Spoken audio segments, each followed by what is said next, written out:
hatag na. May isang matanda dito mga idol, oh. Basta lang yung paa. Harapan siya maglakad mga idol.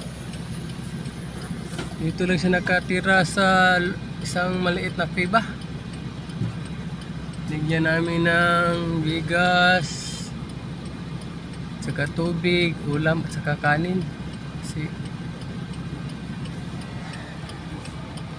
kaawa tingnan mga guys, mga idol.